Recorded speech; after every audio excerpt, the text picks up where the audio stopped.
Morning বন্ধুরা, কেমন আছো সবাই? আশা করি সবাই ভালো আছো, আমরাও ভালো আছি। তো তোমাদের সকলকে স্বাগত জানাই। তো এটা হচ্ছে জ্যৈষ্ঠ মাসের দ্বিতীয় মঙ্গলবার, কালীবাড়ি চলে এসেছি পুজোটা দেওয়ার জন্য। তো এই যে দেখো, খুব একটা ভিড় নেই। তো এই যে আমি এখানে পুজোটা আগে দিয়ে নিয়েছি, তারপরে প্রণামটা করতে গেলাম। আর এই যে কাকুটা দেখতে পাচ্ছ, তো ওই যে পিছন এই মন্দিরে থাকেন আর কি। মনে হয় পুরোহিত পুজোও করেন মনে হয়, ঠিক আমি জানি না। আর এই যে দেখো দেখো পুজো দিয়েতে চলে এসেছি। চলো একবার দেখে নাও কি কি নিয়ে এসেছি। তো এখানে আছে আম, আর তার সঙ্গে আছে শসা, আর এই যে টক বলছি, লাল দই। তো এই দইটা আমাদের জ্যৈষ্ঠ মাসের মঙ্গলবারে, প্রত্যেক মঙ্গলবারেই ওর বাবা নিয়ে আসে। তো এই দইটা খেতেও খুব ভালো হয়, আমার তো খুবই ভালো লাগে। তো বন্ধুরা, এই মাত্র পুজো দিয়ে এলাম। তো আজকে হচ্ছে জ্যৈষ্ঠী মাসের দ্বিতীয় মঙ্গলবার। তো এখনই এলাম পুজো দিয়ে ভেবেছিলাম যে পুজো দেওয়ার আগে ভিডিও করব। তো পুজো দেওয়ার আগে ভিডিওটা করা হয়নি। তো এই যে দেখো, একটু আগেই পুজোটা দিয়ে এলাম। ঠিক আছে, চলো একবার দেখে নাও কি কি নিয়ে এসেছি। আম ছিল, শসা ছিল, আর নিরামিষ চপ আছে, আর বেগনি আছে।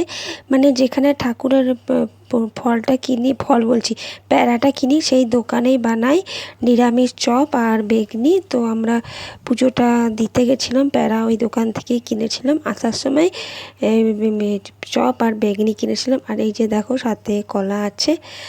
আর তোমাদের কি বলে, বেশ, আর আগের দিন গোটা মুসুরি সেদ্ধ করেছিলাম, ওইটা একটু খানিকটা আছে, ওইটাই এখন গরম করতে চাপিয়ে দিয়েছি। তো চলো তোমরা ভিডিওটা দেখতে থাকো।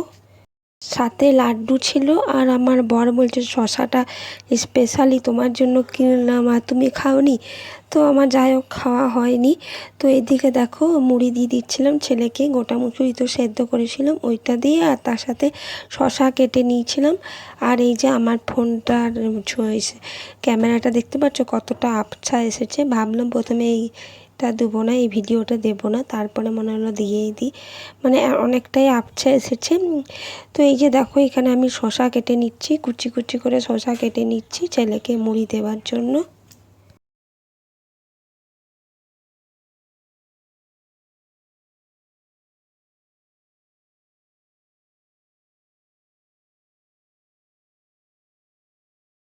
রান্নাটাও নিরামিষ করেছিলাম, তেমন কিছু মনে করিনি, ডাল, আলু পোস্ত, ভাত আর মনে কিছু একটা করেছিলাম।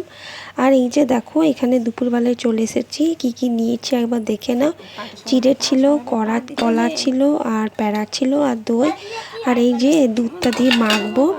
আর আম নিয়েছিলাম, আর তার সঙ্গে মুসুরির ডাল নিয়েছিলাম। তো এই উপাসটাতে আর কি চিড়ে মুড়ি দুটোই খাওয়া যায়, কিন্তু আমি মুড়িটা খাই না, চিড়েটাই বেশি করে নিই। চিড়েটা খেতেই আমার ভালো লাগে, সব মিশিয়ে, মানে সব মেখে পরে চিড়েটা খেতে আমার খুব ভালো লাগে, দুর্দান্ত লাগে এক কথায়। দুধটা নিই তো খুবই ভালো লাগে। মা যখন আমি ছোটোবেলায় ছোটো ছিলাম, তো মা খেত, তখনও দেখতাম, ভালো লাগতো। আর এইখানে জানো তো, 2-3 দিনের ভিডিও একসাথে আছে, অল্প অল্প করে তুলেছিলাম। এই যে এখানে দেখো, আমি ডিমের ভুজিয়া করে নিচ্ছি। আসলে কি হয়েছে বলো তো, ভাতটা চাপি পরে আমি চলে গেছিলাম বাথরুমে স্নান করতে, ঠিক আছে। আর আমি কাউকে বলতে ভুলেও গেছি যে গ্যাসটা বন্ধ করে দেবে কিংবা সিম করে দেবে। গ্যাসটা একদম বাড়ানো ছিল, হাই ফ্লেমে ছিল আর কি। আর তারপরে আমি যখন স্নান করে বেরোচ্ছি, তখন দেখছি যে কেমন একটা গন্ধ আসছে পুরা। তারপর আমি তাড়াতাড়ি এসে গ্যাসটা বন্ধ করলাম। তো ছেলেটাকে বলছিলাম, ছেলেটা বলছে কই, বললে তো যাওনি, বলে গেলে না তো বন্ধ করে দিতাম। ঠিকই তো, বলে তো যাওয়া হয়নি, ও বা কী করে জানবে। তো নিচের একটুখানি ভাত লেগে গেছিলো, পুড়ে গেছিলো আর কি। আমি যে দিকটা মানে নিচটা বাদ দিয়ে উপর তুলে নিয়েছিলাম। তো ভাবলাম কি করা যায়, কি রান্না কি তাহলে করা যায়, খেতে তো ভালো লাগবে না, অনেকগুলোই ভাত আছে, অনেকগুলো ভাত। উপরের ভাতগুলো পুরো ভালো ছিল, পুরো সাদা ছিল, পরিষ্কার ছিল। তো ছেলেটা বলছে মা, ডিম দিয়ে ভুজিয়া করে ভাত দিয়ে করে দাও। তো আমার মাথাও সেটা এসেছিলো। তো আমি ভাবছিলাম যে আমিও এই কথাটাই ভাবছিলাম। তো এই যে দেখো, এখানে 4টে ডিম দিয়ে আর ভুজিয়া বানিয়ে আর এখানে ভাতটা দিয়ে দিয়েছিলাম আর কি। আর তার সঙ্গে মানে কিছুটা ভাত দিয়েছিলাম, তারপরে আমি কিছুটা ভাত দিয়ে পরে করেছিলাম, কারণ একসঙ্গে তো সব ভাতগুলো এই কড়াইটা তো হবে না। তো এই যে এখানে ভুজিয়াটা খুব ভালো করে করে নিচ্ছি এখন আমি একদম হাই ফ্লেমে। আর এখানে দিয়ে দিয়েছিলাম নুন, হলুদ আর একটুখানি লঙ্কার গুঁড়ো দিয়ে দিয়েছিলাম। আর এই যে দেখো মেয়েটা কোলে চেপে গেছে। লঙ্কার গুঁড়ো ছেলে বলে মা একটু লঙ্কার গুঁড়ো দাও, ঝাল ঝাল। তো অল্পই দিয়েছিলাম, কারণ আবার তো মেয়েটা খাবে, ওই জন্য খুব বেশি দিইনি, অল্প সামান্য দিয়েছিলাম। তো ভালোই লাগছিল খেতে আর কি। ওগুলো কতদিন থেকে পড়ে আছে জানো তো, কিন্তু ওই যে এডিট করা হচ্ছে না, তোমাদেরকে দেওয়াও হচ্ছে না। আর আমার ফোনে আর জায়গাও নেই নতুন ভিডিও তোলার মতো, এই ভিডিওটা যতক্ষণ না তোমাদেরকে দিতে পারি আর কি। তো এই যে এখানে দেখো মাছ ভেজে নিয়েছিলাম, তো বললাম না এখানে 2-3 দিনের ভিডিও আছে। তো এইখানে মাছ ভেজে নিয়েছিলাম, তার সাথে বর অনেকটা মাছের এই যে ডিম নিয়ে এসেছিলো। তো মাছের ডিমটা বেসন দিয়ে করে নেব। আর এই যে এখানে এখন আমি মাছটা ভেজে নিচ্ছি। আপনাদের কাছে আজকের ভিডিওটা যদি একটু হলেও ভালো লেগে থাকে তো প্লিজ সাবস্ক্রাইব করে দেবে, আর লাইক করতে একদমই ভুলো না, আর কমেন্ট করে জানাবে ভিডিওটা কেমন হলো। তোমরা সাপোর্ট করলে তবে আমি একটু একটু করে এগিয়ে যেতে পারবো। তো আমার তো ভিডিও দেওয়া হচ্ছে না, আর আমার তো দেখতেই পাচ্ছ সাবস্ক্রাইবার মানে নেই বলতে গেলে আর কি, কতটুকুনি। তো তোমরা পাশে থাকলে তবেই আমি অবশ্যই একটু একটু করে এগিয়ে যেতে পারবো। গরম গরম ঘি ভাত আর মাছ ভাজা খেয়ে একটুখানি বেরিয়েছিলাম, একটুখানি দরকার ছিল আর কি। আর বিকেলে এসে পরে মাছের যে বড়াটা সেটা করেছিলাম, বেসন দিয়ে করেছিলাম মাছের বড়াটা, গরম গরম খেয়েছিলাম। তো খুবই ভালো হয়েছিল।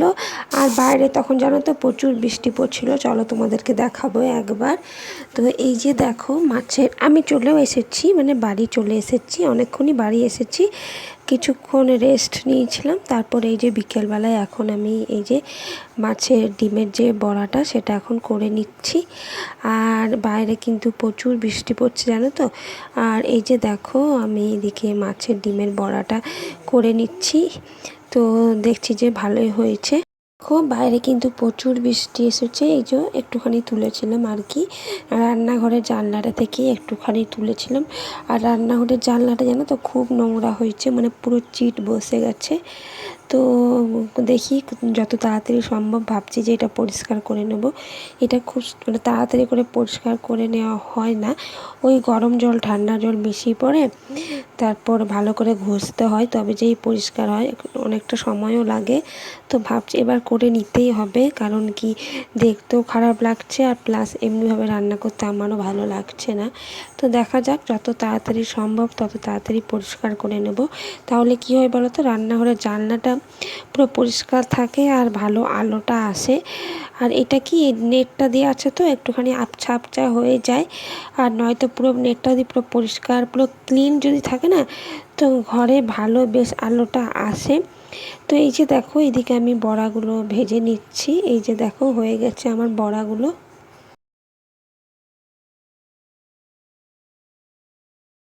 সুন্দর না, বাইরে বৃষ্টি পড়ছে আর এদিকে আমি মাছের ডিমের বড়া ভাজছি। তো এইদিকে দেখো আমি গরম গরম একটা দুটো খেয়েও নিচ্ছি, তো এই যে ভালো লাগছে। দেখো অনেকগুলো বাসন রাখা আছে, তোলা হয়নি, আর এই যে কিছু বাসনও বের হবে সেগুলো ধোয়া আছে। আর এদিকে এই যে বালতির উপরে বাসনগুলো আমি সব রেখে দিয়েছিলাম, মানে বাসনগুলো ধোয়া হয়ে গেছে কিন্তু এই যে তোলা হয়নি। তো এই যে দেখো এদিকে আমি একটুখানি মানে কি বলবো ভিডিও করে নিচ্ছিলাম, মানে বড়াটা ভাজতে ভাজতে। আর মেয়েটা এখন এই সময় জানো তো ঘুমিয়ে আছে, মানে ওকে ঘুম পাড়িয়ে দিয়েছি, কিছুতেই ঘুমোচ্ছিল না, তারপরে ঘুমিয়েছে অনেক করে আর কি, ঘুম পাড়ালো। তো তারপরে এই যে আমি রান্নাঘরে এসেছি, কিছুক্ষণ পর আমিও কিছুটা সময় রেস্ট নিয়েছিলাম, তারপরে রান্নাঘরে এসেছি, বলি না এবারে ভেজে নিই নয়তো খারাপ হয়ে যাবে। তো এই যে ভেজে নিলাম গরম গরম। তারপর এই যে বর এসেছিলাম, বরকেও দিয়ে দিয়েছিলাম।